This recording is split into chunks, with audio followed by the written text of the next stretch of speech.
শেখ হাসিনা সহ ৩ জনের বিরুদ্ধে অভিযোগ আমলে নিলেন ট্রাইব্যুনাল। জুলাই হত্যার নির্দেশনা সহ ৫ অভিযোগ, সর্বোচ্চ সাজা ও সম্পত্তি বাজেয়াপ্তের আবেদন। দেশে প্রথমবার মামলার বিচার কাজ সরাসরি সম্প্রচার। তারা বসে কোথায় আক্রমণ হবে, কাকে মারা হবে, কাকে ধরা হবে, এই প্ল্যানগুলো করত। এদের বিরুদ্ধে যথাযথ বিচারের মাধ্যমে সর্বোচ্চ শাস্তি দান, আসামিদের সম্পত্তি বাজেয়াপ্ত করে ক্ষতিগ্রস্তদের অনুকূলে অর্পণ করার আদেশ দানের আজ্ঞা হয়। দেখছিলেন প্রধান শিরোনাম। সন্ধ্যার সময়ের সঙ্গে আছি আমি ওমর ইনান এবং আমি আফরোজা মৌটুসী। এবার অন্যান্য শীর্ষ সংবাদ। ডিসেম্বরে নির্বাচন দিলে সসম্মানে বিদায় নিতে পারবেন ডক্টর ইউনূস। দেরি হলে অনিশ্চয়তায় পড়বে ভোট, বলছে বিএনপি। রোডম্যাপ না দিয়ে বারবার আলোচনায় হতাশা। হাইকোর্টের রায় বাতিলে নিবন্ধন ফিরে পাওয়ার পথ তৈরি হলো জামায়াতের। প্রতীকের বিষয়ে সিদ্ধান্ত নেবে নির্বাচন কমিশন। রায় পর্যালোচনা করে পদক্ষেপ নেবে ইসি। স্বৈরাচারী সরকারের দুঃশাসনে পিছু হটেছে বিদেশি বিনিয়োগকারীরা, মন্তব্য প্রধান উপদেষ্টার। বাংলাদেশকে উৎপাদন কেন্দ্র হিসেবে গড়তে চীনা ব্যবসায়ীদের প্রতি আহ্বান। গণ অভ্যুত্থান পরবর্তী বাজেট ঘোষণাকাল, কর নীতিতে বড় পরিবর্তনের আভাস। অপরিবর্তিত থাকছে ব্যক্তি করমুক্ত আয়সীমা। অপ্রয়োজনীয় প্রকল্প থেকে সরে আসার ইঙ্গিত। এবং টানা বৃষ্টিতে টিলাধস, সিলেটে প্রাণ গেল একই পরিবারের 4 জনের। ভারী বর্ষণ ও উজানের ঢলে বিপদসীমার উপরে বইছে উত্তর পূর্বের নদ নদী, ডুবেছে নিম্নাঞ্চল।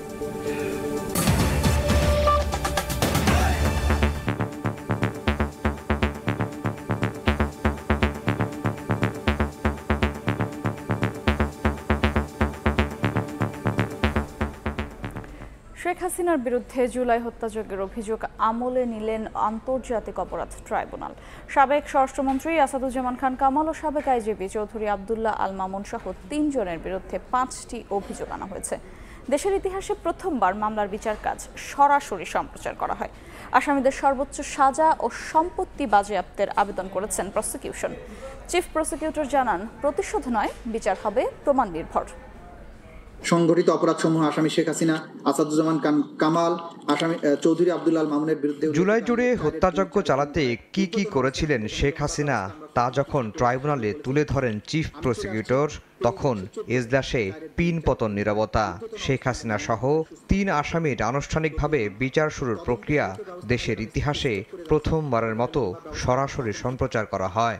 আসামিদের কর্তৃক সংগঠিত শুরুতে আওয়ামী লীগের দুঃশাসন, ফ্যাসিবাদী হয়ে ওঠার প্রেক্ষাপট তুলে ধরেন চিফ প্রসিকিউটর। 13টি ভলিউমে 8,500 পৃষ্ঠার অভিযোগপত্রে গুম খুন নির্যাতনের বর্ণনাও তুলে ধরা হয়। আবু সাইদ নিহত হওয়ার পর তার মৃতদেহ 135 পৃষ্ঠার মূল আনুষ্ঠানিক অভিযোগে বলা হয়, অপরাধের নিউক্লিয়াস এবং অপরাধীদের প্রাণভোমরা ছিলেন শেখ হাসিনা। গ্যাং অফ 4 হিসেবে ওবায়দুল কাদের, আসাদুজ্জামান খান কামাল, সালমান এফ রহমান, আনিসুল হকের নাম উল্লেখ করেন তিনি। 4 জন ব্যক্তিকে নিয়ে একটা বিশেষ কমিটি ছিল। সেই কমিটি বসে, কমিটির সদস্য ছিলেন আসাদুজ্জামান খান কামাল, সালমান এফ রহমান, ওবায়দুল কাদের এবং আনিসুল হক। তারা বসে সরকারের ক্যাবিনেটের বাইরে মিনি ক্যাবিনেট হয়ে কোথায় আক্রমণ হবে, কাকে মারা হবে, কাকে ধরা হবে, এই প্ল্যানগুলো করতো। এই জন্য এদেরকে গ্যাং অফ 4 বলা। আনুষ্ঠানিক অভিযোগে আরও বলা হয়, রাজনৈতিক সিদ্ধান্তে আওয়ামী লীগ, যুবলীগ, ছাত্রলীগ ও 14 দল যে মানবতাবিরোধী অপরাধ করেছে তা ক্রিমিনাল সংগঠন হিসেবে গণ্য করার শামিল। নিরীহ নিরস্ত্র ছাত্র জনতার উপরে যে মানবতাবিরোধী অপরাধ সংগঠন করেছে তাদেরকে ক্রিমিনাল অর্গানাইজেশন বা অপরাধী সংগঠন হিসেবে গণ্য করার শামিল। এদিন শেখ হাসিনা সহ 3 জনের সর্বোচ্চ শাস্তি ও সম্পত্তি বাজেয়াপ্তের আবেদন করে চিফ প্রসিকিউটর। আদালত অভিযোগ আমলে নিয়ে শেখ হাসিনা ও আসাদুজ্জামান খান কামালের বিরুদ্ধে নতুন করে গ্রেফতারি পরোয়ানা জারি করেন। মামলার পরবর্তী শুনানি 16 জুন। এদের বিরুদ্ধে যথাযথ বিচারের মাধ্যমে উক্ত আইনের 20(2) 20(a) ধারা মতে সর্বোচ্চ শাস্তি দান অথবা মাননীয় ট্রাইব্যুনাল অন্য যেরূপ বিবেচনা করবেন সেরূপ আদেশ দানে আজ্ঞা হয়। আইনের 20(a) ধারা মোতাবেক আসামিদের সম্পত্তি বাজেয়াপ্ত করে ক্ষতিগ্রস্তদের অনুকূলে অর্পণ করার আদেশ দানের আজ্ঞা হয়। তাজুল ইসলাম বলেন, প্রতিশোধমূলক নয়, বিচার হবে প্রমাণ নির্ভর, যেন নতুন বাংলাদেশে আর ফ্যাসিবাদী এই শক্তি ফিরে আসতে না পারে। আফজাল হোসেন, সময় সংবাদ, ঢাকা। হাইকোর্টের রায় বাতিলের মাধ্যমে নিবন্ধন ফিরে পাওয়ার পথ তৈরি হলো জামায়াতে ইসলামীর। দলটির প্রতীকসহ অনিষ্পন্ন বিষয়ে সিদ্ধান্ত নেবে ইসি। আপিল বিভাগের রায়ে সন্তোষ প্রকাশ করে জামায়াতের আইনজীবী বলছেন, দাড়িপাল্লা প্রতীক ফিরে পেতেও আশাবাদী তারা। ইসির আইনজীবী বলছেন, রায় পর্যালোচনা করে পদক্ষেপ নেবে নির্বাচন কমিশন। আওয়ামী লীগের সময়ে দলের নিবন্ধন হারায় বাংলাদেশ জামায়াত ইসলামী। সে সময় নিবন্ধন ফিরে পেতে আইনি লড়াইয়ে তৎপর হতে পারেনি জামায়াত। প্রতীক ফিরে পেতে আইনি লড়াই শুরু করে দলটির আইনজীবীরা। ফেব্রুয়ারি থেকে মে 4 মাসে কয়েক কার্যদিবস আইনি যুক্তিতর্ক উপস্থাপন করেন তারা। রোববার যার সিদ্ধান্ত জানান সর্বোচ্চ আদালত। আপিল বিভাগ তার রায়ে জামায়াতকে নিবন্ধন ফিরিয়ে দিতে নির্বাচন কমিশনকে নির্দেশ দেন। দাড়িপাল্লা প্রতীক সহ অন্যান্য বিষয় নিষ্পত্তির জন্য নির্বাচন কমিশনের উপর ছেড়ে দিয়েছেন সুপ্রিম কোর্ট। মাননীয় আপিল বিভাগ হাইকোর্টের যে রায় ছিলেন এই রায়কে বাতিল ঘোষণা করেছেন এবং ইলেকশন কমিশনকে নির্দেশনা দিয়েছেন বাংলাদেশ জামায়াতে ইসলামীর রেজিস্ট্রেশন এবং অন্য যে সকল ইস্যু ইলেকশন কমিশনের সামনে আছে বা আসবে সেগুলো যেন দ্রুতই নিষ্পত্তি করেন। এর এই মাধ্যমে আজকে বাংলাদেশ জামায়াতে ইসলামী তার নিবন্ধন ফিরে পেল এবং প্রতীকের ব্যাপারটিও ইলেকশন কমিশনের সামনে রেফার করা হলো আদার ইস্যু হিসেবে। এক যুগেরও বেশি সময় পর নিবন্ধন ফিরে পাওয়ায় সন্তোষ প্রকাশ করেন দলটির আইনজীবী ও নেতারা। দীর্ঘদিনের আবেগ জড়িয়ে থাকা প্রতীকও ইসি থেকে ফিরে পাওয়ার প্রত্যাশা তাদের। আমরা ইলেকশন কমিশনের কাছে অ্যাপ্রোচ করব, বাকিটা ইলেকশন কমিশন আইন অনুযায়ী অতি দ্রুত জামাতের নিবন্ধন এবং জামাতের প্রতীক বুঝিয়ে দিবেন, এটা আমরা প্রত্যাশা করি। নির্বাচন কমিশনের আইনজীবী বলছেন, রায় দেখে পদক্ষেপ নেবে ইসি। জামাত ইসলামের কনস্টিটিউশনের উপর ওনারা যেটা রিভিউ করছিলেন, ইনভেস্টিগেশন করছিলেন, ওই পর্যায় থেকে ওনারা আবার শুরু করবেন। প্রতীকের বিষয়টা এই মামলার ইস্যু ছিল না। প্রতীকের বিষয়ে অনারেবল কোর্ট কোনো ডিরেকশন দেননি। ওইটা বলছেন ওনাদেরকে অন্যভাবে সমাধান করতে হবে। 2008 সালে নিবন্ধন পায় জামায়াত। তরিকত ফেডারেশন সহ কয়েকটি সংগঠনের রিটের প্রেক্ষিতে 2013 সালের 1 আগস্ট জামায়াতের নিবন্ধন বাতিল ও অবৈধ ঘোষণা করে রায় দেয় হাইকোর্ট। এরপর 2018 সালের 7 ডিসেম্বর দলটির নিবন্ধন বাতিল করে প্রজ্ঞাপন জারি করে নির্বাচন কমিশন। আফজাল হোসেন, সময় সংবাদ, ঢাকা। জামায়াতের নিবন্ধন ইস্যুতে আদালতের রায় পর্যালোচনা করে পদক্ষেপ নেওয়া হবে বলে জানিয়েছেন ইসি সচিব। ইশরাক হোসেনের শপথ ইস্যুতেও আদালতের নির্দেশনা পর্যালোচনার পর সিদ্ধান্ত নেওয়া হবে বলে জানিয়েছেন তিনি। জামাতের নিবন্ধন এবং আপনার প্রতীকের ব্যাপারে মাননীয় আদালতের অবজারভেশন পাওয়ার পরে এ বিষয়ে আইনগতভাবে যেটা প্রযোজ্য সেই অনুযায়ী ব্যবস্থা নেওয়া হবে। দ্বিতীয়টা হচ্ছে যে আপনার জনাব ইশরাকের ব্যাপারেও আমরা মাননীয় আদালতের কোনো নির্দেশনা এখনো পাইনি। কিছু অবজারভেশন এবং নির্দেশনা যেটা আসবে আমরা সেই অনুযায়ী আমাদের এখান থেকে ব্যবস্থা নেওয়া হবে। ডিসেম্বরে নির্বাচন দিলে সসম্মানে বিদায় নিতে পারবেন প্রধান উপদেষ্টা। দেরি করলে ষড়যন্ত্রের মুখে পড়ে অনিশ্চিত হয়ে যাবে ভোট। তাই ন্যূনতম ঐকমত্যের ভিত্তিতে অন্তর্বর্তী সরকারকে নির্বাচনমুখী হওয়ার আহ্বান জানিয়েছেন বিএনপি নেতারা। নির্বাচনী রোডম্যাপ ঘোষণা না করে দফায় দফায় আলোচনার উদ্যোগে হতাশা জানান তারা। এছাড়া বিদেশে বিএনপিকে নিয়ে মিথ্যাচার করার অভিযোগ তুলেছেন নেতারা। বিএনপির প্রতিষ্ঠাতা ও সাবেক রাষ্ট্রপতি জিয়াউর রহমানের 44তম মৃত্যুবার্ষিকী উপলক্ষে জাতীয় প্রেস ক্লাবে আলোচনা সভার আয়োজন করে বাংলাদেশ সম্মিলিত পেশাজীবী পরিষদ। এতে যোগ দিয়ে নির্বাচন প্রসঙ্গে কথা বলেন বিএনপির জ্যেষ্ঠ নেতারা। ডিসেম্বরে শুধু একটি দল নির্বাচন চায়। প্রধান উপদেষ্টার এমন মন্তব্যের সমালোচনা করে তারা বলেন, জাতিকে দ্বিধা বিভক্ত করছেন ডক্টর ইউনূস। আপনার উপরে যেখানে আমাদের এত বড় বিশ্বাস, আপনি কেন দেশের জনগণকে বা বিদেশের নাগরিকদের আপনারা কেন ভুল পথে পরিচালিত করবেন? কেনই বা আমাদের মধ্যে একটা বিভ্রান্তি সৃষ্টি করবেন? ডিসেম্বরের মধ্যে নির্বাচন দিলে আপনার সম্মানের সাথে একটি নির্বাচিত সরকারের কাছে ক্ষমতা দিয়ে আপনারা বিদায় নিতে পারেন। এর থেকে যদি বিলম্ব হয় আপনারা এমন সব ষড়যন্ত্রের মোকাবেলা হবেন যে কখন নির্বাচন হয় আমরা অনিশ্চিত। পতিত পলায়নকৃত স্বৈরাচারের দোসরদেরকে নিয়ে বসে আছেন, যার জন্যই আজকে বিচারও হচ্ছে না, বিচার প্রলম্বিত হচ্ছে। আমরা প্রাণপণ জাতীয় প্রেস ক্লাবে আলাদা অনুষ্ঠানে স্থায়ী কমিটির আরেক সদস্য হাফিজউদ্দিন আহমেদ বলেন, বিদেশ গিয়ে বিএনপি নিয়ে মিথ্যাচার করেছেন প্রধান উপদেষ্টা। এটা কি সত্য? 42টি দল তার সামনে গিয়ে বলেছেন যে আমরা ডিসেম্বরের মধ্যে নির্বাচন চাই। আমার স্পষ্ট মনে আছে আমাদের সামনেই তিনি বলেছেন ডিসেম্বর মাসে নির্বাচন হবে। 2-3 দিন পরে এটা পরিবর্তন হয়ে গেল। মানবিক করিডোরের নামে দেশকে যুদ্ধের দিকে ঠেলে দেওয়ার তীব্র প্রতিবাদ জানান বিএনপি নেতারা। এটি আপনাদের জন্য সম্মানজনক নয়। শাতিলা শারমিন, সময় সংবাদ, ঢাকা। সন্ধ্যার সময় আরো থাকছে। হঠাৎ অচেতন ব্যাংক ম্যানেজার সহ 6 জন উদ্ধার করে হাসপাতালে ভর্তি, লকার অক্ষত। আইএফআইসির কুলিয়ারচর উপশাখায় গ্যাসের গন্ধ, সিসিটিভি ফুটেজ খতিয়ে দেখছে পুলিশ। প্রধান উপদেষ্টা বলেছেন, স্বৈরাচারী সরকারের সীমাহীন দুর্নীতি আর দুঃশাসনের কারণে পিছু হটেছে বড় বিদেশি বিনিয়োগকারীরা। রাজধানীর আগারগাঁওয়ে China Bangladesh investment and trade কনফারেন্সে তিনি বলেন, ভৌগোলিকভাবে সক্ষমতা থাকলেও বিভিন্ন প্রতিবন্ধকতায় থমকে আছে বিদেশি বিনিয়োগ। বাংলাদেশ ইতিবাচক পরিবর্তনের মধ্য দিয়ে যাচ্ছে উল্লেখ করে ডক্টর ইউনূস বলেন, বিনিয়োগকারীদের শ্রম সহায়তা দিতে তৈরি আছে দেশের যুব সমাজ। অন্তর্বর্তী সরকারের দায়িত্ব গ্রহণের পর গেল মার্চে চীন সফরে যান প্রধান উপদেষ্টা ডক্টর মোহাম্মদ ইউনূস। ওই সফরের মূল লক্ষ্যই ছিল বাংলাদেশে চীনা বিনিয়োগকারীদের আকৃষ্ট করা। 2 মাসের মাথায় 200 বিনিয়োগকারীর দল নিয়ে বেইজিং থেকে ঢাকায় হাজির চীনের বাণিজ্যমন্ত্রী ওয়াং ওয়েনতাও।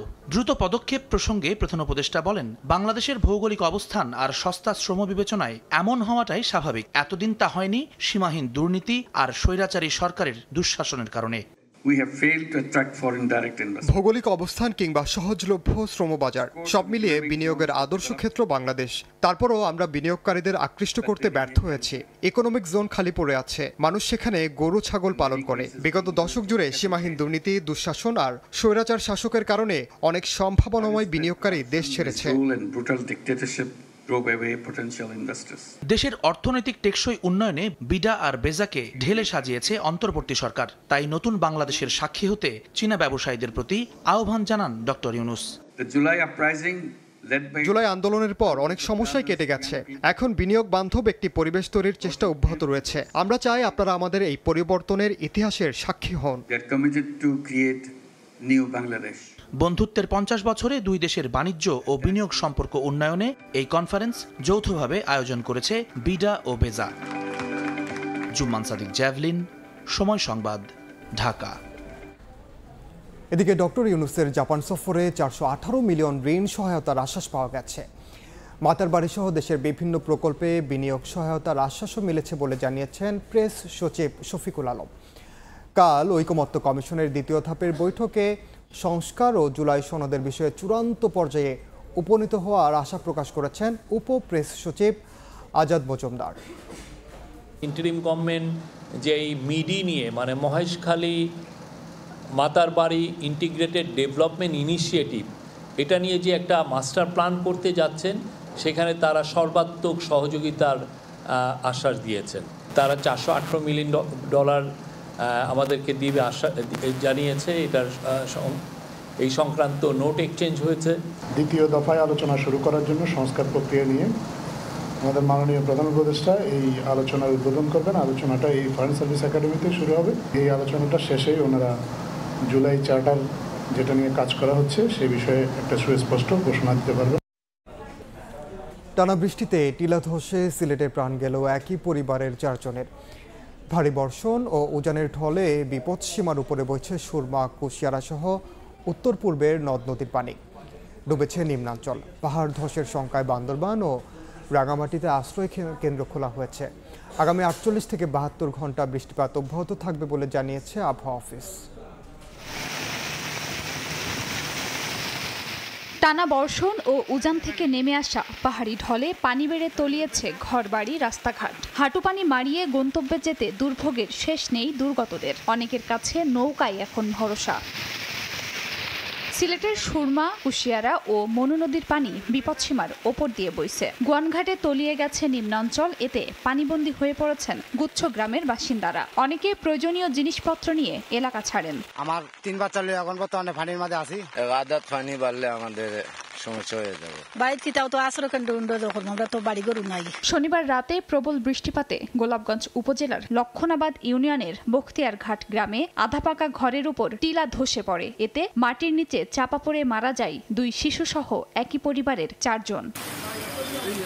মৌলভীবাজারের মনু ও ধলাই নদীর পানি অস্বাভাবিকভাবে বৃদ্ধি পাচ্ছে। সদর উপজেলার বর্ষিজোড়া আশ্রয়ণ প্রকল্প তলিয়ে যাওয়ায় দুর্ভোগে পড়েছেন বাসিন্দারা। টানা বৃষ্টিতে হবিগঞ্জ শহরে জলাবদ্ধতার সৃষ্টি হয়েছে। তলিয়ে গেছে পানি উন্নয়ন ভবন, জেলা প্রশাসক ও পুলিশ সুপারের বাসভবনের সামনের সড়ক। টানা বর্ষণে ভারতের উজান থেকে নেমে আসা পাহাড়ি ঢলে ব্রাহ্মণবাড়িয়ার আখাউড়া উপজেলার নিম্নাঞ্চলের অন্তত 10টি গ্রাম প্লাবিত হয়েছে। তলিয়ে গেছে আখাউড়া স্থলবন্দর সড়ক। ভারী বর্ষণে পার্বত্য জেলা রাঙামাটিতে পাহাড় ধসের শঙ্কা দেখা দিয়েছে। ঝুঁকিতে বসবাসকারীদের আশ্রয় কেন্দ্রে যাওয়ার নির্দেশ দিয়েছে জেলা প্রশাসন। সদর উপজেলায় 26টি আশ্রয় কেন্দ্রের মধ্যে 2টিতে 141 জন অবস্থান করছেন। অব্যাহত ভারী বর্ষণে পাহাড় ধসের শঙ্কায় বান্দরবানে বাসিন্দাদের নিরাপদ আশ্রয়ে যেতে মাইকিং করা হয়েছে। প্রস্তুত করা হয়েছে 220টি অস্থায়ী আশ্রয় কেন্দ্র। অতিবৃষ্টিতে খাগড়াছড়ি সদর উপজেলার নেন্সিবাজার, মহালছড়ির ধুমনিঘাট ও ভুয়াছড়ির রাজশাহী টিলা এলাকায় সড়কে পাহাড় ধসে পড়ে। তাৎক্ষণিকভাবে সেনাবাহিনী ও ফায়ার সার্ভিস কর্মীরা কাজ করায় স্বাভাবিক হয় যান চলাচল। দক্ষিণ পশ্চিম মৌসুমী বায়ু সক্রিয় থাকায় ঋতুচক্রের কারণে ঢাকাসহ বিভিন্ন অঞ্চলে ভারী থেকে অতি ভারী বর্ষণ হতে পারে বলে জানিয়েছে আবহাওয়া অধিদপ্তর। খাদিজা স্বপ্না, সময় সংবাদ। কিশোরগঞ্জে আইএফআইসি ব্যাংকের ম্যানেজার সহ 6 জনকে অচেতন অবস্থায় উদ্ধার করা হয়েছে। পুলিশ জানায় দুপুরে কুলিয়াচর বাজারের উপশাখা কার্যালয়ে প্রতিদিনের মতোই চলছিল ব্যাংকিং কার্যক্রম। দুপুর 12টার দিকে সিকিউরিটি গার্ড সহ 6 জন অচেতন হয়ে পড়েন। খবর পেয়ে সেখানে উপস্থিত হয় পুলিশ। দ্রুত তাদের উদ্ধার করে হাসপাতালে নেওয়া হয়। এদিকে অক্ষত রয়েছে ব্যাংকের লকার। ঘটনার কারণ জানতে সিসিটিভি ফুটেজ খতিয়ে দেখছে পুলিশ। কি এমন যেন একটা গন্ধ, মানে গরম গরম লাগতেছে, সবাই অসুস্থ হয়েছে, মানে ম্যানেজার অনেকক্ষণ পরে হয়েছে। এখানে একটা বিষাক্ত গ্যাসের কোনো নিঃসরণ ঘটে থাকতে পারে। এটা আমরা আরও তদন্ত করে দেখব আসলে মূল ঘটনাটা কি। শেখ হাসিনা সরকার পতনের পর নতুন রাজনৈতিক পরিস্থিতিতে বাজেট দিতে যাচ্ছে অন্তর্বর্তী সরকার। আগামীকাল বিকেল 3টায় বেতার ও টেলিভিশনে বাজেট ঘোষণা করবেন অর্থ উপদেষ্টা ডক্টর সালেহুদ্দিন আহমেদ। আকার হতে পারে 7,90,000 কোটি টাকা। প্রাধান্য পাচ্ছে মূল্যস্ফীতি নিয়ন্ত্রণ। জুলাই গণঅভ্যুত্থানে হাসিনা সরকারের পতনের পর দায়িত্ব নেয় অন্তর্বর্তী সরকার। অর্থনীতিকে টেনে তুলতে সরকারি প্রচেষ্টার নীতি প্রতিফলন থাকতে পারে তাদের নেয়া প্রথম বাজেটে। সোমবার বিকেলে বেতার ও টেলিভিশনে 2025-26 অর্থ বছরের বাজেট ঘোষণা করবেন অর্থ উপদেষ্টা ডক্টর সালেহুদ্দিন আহমেদ। তার আগে উপদেষ্টা পরিষদের বৈঠকে পাশ হবে প্রস্তাবিত ওই বাজেট। নতুন বাজেটের আকার হতে পারে 7,90,000 কোটি টাকা, যেখানে কর আহরণের লক্ষ্যমাত্রা হতে পারে 5,64,000 কোটি টাকা। জিডিপি প্রবৃদ্ধির লক্ষ্য থাকতে পারে 5.5%, মূল্যস্ফীতি 6.5%। বার্ষিক উন্নয়ন কর্মসূচির আকার নির্ধারিত হয়েছে 2,30,000 কোটি টাকা। জীবনযাত্রার ব্যয় কমিয়ে আনাই গুরুত্ব পাবে বাজেটে। চলতি বাজেটে প্রথমবারের মতো পরপর 2 বছরের কর নীতি ঘোষণা করতে পারেন অর্থ উপদেষ্টা। বাড়ছে না করমুক্ত ব্যক্তি আয়সীমা, তবে 2026-27 কর বর্ষ থেকে এটি বাড়িয়ে 3,75,000 টাকা করার সিদ্ধান্ত আসতে পারে। একই কর বর্ষ থেকে মুক্তিযোদ্ধাদের পাশাপাশি গ্যাজেটভুক্ত জুলাই যোদ্ধাদের করমুক্ত আয়সীমা হতে পারে 5,25,000 টাকা। এছাড়া এলডিসি গ্র্যাজুয়েশন পরবর্তী সক্ষমতা বাড়াতে কর নীতিতে আসতে পারে বড় পরিবর্তন, যার অংশ হিসেবে স্থানীয় শিল্প সুরক্ষার নীতি থেকে সরে আসার ঘোষণা আসতে পারে। শিল্প খাতের কর অব্যাহতির মেয়াদ 30 জুনের পর আর না বাড়ার সম্ভাবনা আছে। এছাড়া বিভিন্ন খাতে ভ্যাট ও শুল্ক অব্যাহতির সুবিধা কমিয়ে আনার ঘোষণাও থাকতে পারে নতুন বাজেটে। ইয়ানুর শিফাত, সময় সংবাদ, ঢাকা। মৌলভীবাজারের কুলাউড়ায় বিএসএফের গুলিতে প্রাণ গেল বাংলাদেশি যুবকের। এ ঘটনায় প্রতিবাদ জানিয়েছে বিজিবি। বিজিবি 46 ব্যাটালিয়ন জানায়, গত 30 মে সকালে অবৈধভাবে সীমান্ত অতিক্রম করে ত্রিপুরার ঊনকোটি জেলার দেবীপুর এলাকায় প্রবেশ করেছিল প্রদীপ বৈদ্য। এ সময় বিএসএফের গুলিতে মৃত্যু হয় তার। মরদেহ নিয়ে যায় বিএসএফ। মৃতদেহ ফিরিয়ে আনতে দুদেশের সীমান্তরক্ষী বাহিনীর মধ্যে আলোচনা চলছে। এ পর্যায়ে শীর্ষ সংবাদ জানিয়ে দিচ্ছে আরেকবার। শেখ হাসিনা সহ 3 জনের বিরুদ্ধে জুলাই হত্যাযজ্ঞের অভিযোগ আমলে নিলেন ট্রাইব্যুনাল। প্রথমবার বিচার কাজ সরাসরি সম্প্রচার, সর্বোচ্চ সাজা ও সম্পত্তি বাজেয়াপ্তের আবেদন।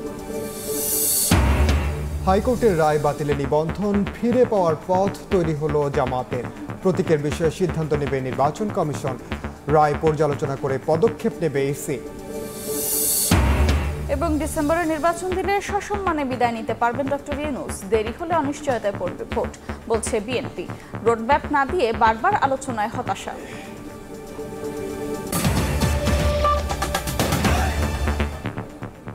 এই ছিল সুন্দর সময়। সঙ্গেই থাকুন সময়ের।